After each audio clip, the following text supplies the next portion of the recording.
Júnior Santos está descartado no Corinthians por opção de Dorival Júnior.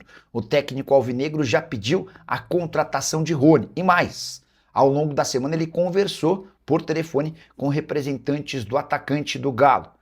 Nesse papo, o Dorival explicou que o Rony seria um dos protagonistas da sua equipe para a temporada de 2026. Vale a lembrança de que Memphis Depay fica apenas até a metade do ano. Mas é possível que o Corinthians fique sem o Júnior Santos e sem o Rony. O Júnior Santos já havia aceitado a proposta do Corinthians, o Timão já tinha um acordo com o Galo, empréstimo até o fim da temporada sem custos, com 80% dos salários pagos pelo Corinthians, 20% dos salários pagos pelo Atlético. Não houve nenhum problema financeiro entre as partes. O Júnior Santos foi descartado porque Dorival Júnior não quis. O Dorival quer a aquisição do Rony. E o grande problema é que o Rony só sai do Atlético em definitivo.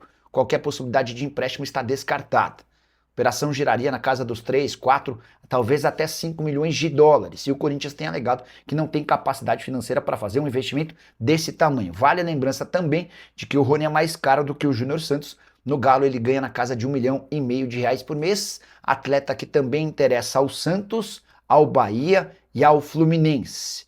E é diante desse contexto que o Corinthians, que ainda busca mais um atacante de velocidade, pode acabar ficando sem Júnior Santos e sem Rony. Outras possibilidades especuladas nos últimos dias, de Michael e Everton Cebolinha, dupla do Flamengo considerada também muito cara para a realidade alvinegra. Você tá com o Dorival Júnior? Entende que o Rony é melhor do que o Júnior Santos? Preferiria a contratação do Júnior? Já usa o espaço para comentário e registra a sua opinião. Não sei se dá para imaginar, esperar, aguardar por nomes de peso ou nomes que tenham a necessidade de investimento. Só para citar o Corinthians tem feito movimentos pontuais, gastando no máximo R$ 1,5 milhão, como por exemplo do Alisson, que acaba de ser contratado. O Corinthians vai pagar R$ 1 milhão à vista e mais R$ 500 mil ao longo da temporada. Essa grana pode até ser utilizada pelo São Paulo para a contratação de um jogador. Mas é difícil imaginar que o Julian Fernandes no New York City ou o Zenon no Boca Juniors, que esses clubes aceitem o pagamento de R$ 1 milhão, enfim, vai haver necessidade de um investimento bem maior, tá bom? Um roubado na cara dura, foi mesmo. A falta, primeiro que não foi falta, depois uma vantagem meio inexistente. Para completar, o Hugo Souza falhando feio no gol do Santos, era para o Corinthians ter vencido, né? Só assim para o Santos não perder. Esse Santos vai cair no Paulista e no Brasileiro. E as novidades no Timão, vai Corinthians. Tô tentando entender qual o jogador que o Dorival Júnior quer antes do Júnior Santos. Então, só para explicar direitinho esse contexto, acho que vai ficar bem clara essa história. Eu contei na quarta-feira, de forma exclusiva, que Corinthians e Galo se acertaram para o empréstimo do Júnior Santos até dezembro. Empréstimo sem custos. O Júnior ganha R$ 1 milhão por mês no Galo. A ideia do Corinthians era pagar 800 mil, o Galo ficando com 200 mil. O Galo concordou e o Júnior Santos topou. O Júnior adorou a ideia de jogar no Corinthians, mas o Corinthians não fechou o negócio, não foi adiante. E o que eu ouvi é de que o Dorival estava avaliando. Achei meio estranho, né? Enfim. E aí fui percebendo que o Dorival tinha outro alvo, tá? Então, agora dá para cravar que o Júnior Santos não foi contratado pelo Corinthians, não porque o Galo pede uma recompensa financeira, não porque os caras estão discutindo em relação a salários, tudo isso, segundo o empresário do atleta, o Edivaldo Ferraz, está fechado. Mas falta o aval do Dorival. E o Dorival tem outro jogador na mira, tem alguém que ele confia mais, ou que ele quer mais do que o Júnior. Se não, vou lá com esse jogador que eu ainda não descobri, aí sim o Corinthians vai tentar fechar com o Júnior Santos, tá bom? O Corinthians vai mesmo contratar o lateral cuiabano, Antônio Marcos. Acho praticamente impossível. Diante da nova pedida do Forest, o time inglês quer 10 milhões de euros para negociar o atleta. O Corinthians não vai fazer investimento desse tamanho. Olá, Nicolas, sou palmeirense, mas os laterais do Palmeiras são fracos. O Piquerez é bom lateral, muito bom lateral, né? Na direita, o Palmeiras gastou bastante dinheiro com o Gia e com o Kelvin, e os dois não conseguiram entregar. Você tem razão nesse sentido. Deixa eu só fazer uma parte. Vocês vão lembrar do Vanderlan, né? O Vanderlan foi revelado no Palmeiras e negociado com o Red Bull Bragantino. Vanderlan precisou passar por uma cirurgia na cabeça, no cérebro. Ele tinha uma má formação. Graças a Deus a cirurgia correu bem e o Vanderlan vai precisar de um tempo parado, mas voltará em breve. Corinthians garfado ontem, foi bem garfado, tá?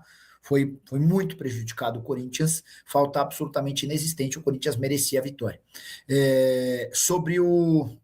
Você tinha perguntado sobre o Júnior Santos, eu cheguei a contar para vocês que o Corinthians, o Dorival tem outra prioridade, eu estou tentando descobrir qual é essa outra prioridade. Já dá para dizer que Atlético e representante do Júnior Santos estão começando a se incomodar com a demora do Corinthians. Se o Corinthians postergar muito essa decisão, a tendência é que o Júnior tente encontrar uma outra opção. Quanto o Corinthians já reduziu em sua folha salarial depois de 7 saídas e 5 reforços? Já te adianto que esse número está bem distante daqueles 5 milhões de reais por mês planejados para o orçamento de 2026. Bora para a realidade. Timão deixou de contar com Maicon, economia de R$1 milhão por mês, Romero 900 mil mensais, Fagner 600 mil, Thales Magno 500 mil, Angeleri mais 500 mil, Félix Torres 350 mil, o Rian foi emprestado, mas o Corinthians segue bancando os vencimentos do volante. Dessa maneira, a economia total com saídas foi de R$3.850.000 mensais. Chegaram Gabriel Paulista, que vai ter um custo de 900 mil mensais, Caio César 800 mil, Pedro Milans 300 mil, João Ricardo mais 300 mil, Matheus Pereira 250 mil reais por mês. Esse acréscimo na folha salarial com os jogadores contratados é de 2.550.000. Ou seja, o resumo, entre saídas e chegadas, o Timão diminuiu sua folha em R$1.300.000 por mês. Porém, Alisson e Júnior Santos estão em negociação com o Corinthians. E dá para cravar que a aquisição do volante do São Paulo e do atacante do Atlético Mineiro faria com que o Corinthians ficasse no 0 a 0. Uma das esperanças do Corinthians para reduzir drasticamente sua folha é a saída do Memphis Depay na metade do ano. Você sabe, o Memphis custa 6 milhões de reais por mês. Ele ficando fora do segundo semestre garantiria uma economia mensal ao longo do ano de 3 milhões de reais. Mas ainda haveria necessidade de mais saídas. Corinthians promete seguir à risca seu planejamento orçamentário. Gostaria que você opinasse sobre os números que eu citei. Não esquece de deixar like, de se inscrever no canal. A gente se encontra assim que surgir notícia. Valeu, fiel! Tamo junto demais. Aqui é o Radar Corintiano. Sempre na cola das notícias do Timão, do jeito que o corintiano gosta. Se você curtiu o vídeo, já fortalece aí com o like, porque isso ajuda demais o canal a crescer. Aproveita e compartilha com aquele parceiro que vive falando de Corinthians o dia inteiro. Se inscreve aí também, porque aqui todo dia tem resenha, tem notícia quente e tem aquele papo reto sobre o nosso Coringão. Se cuida aí! E vamos que vamos, porque o Corinthians não para nunca. E o Radar Corintiano também não!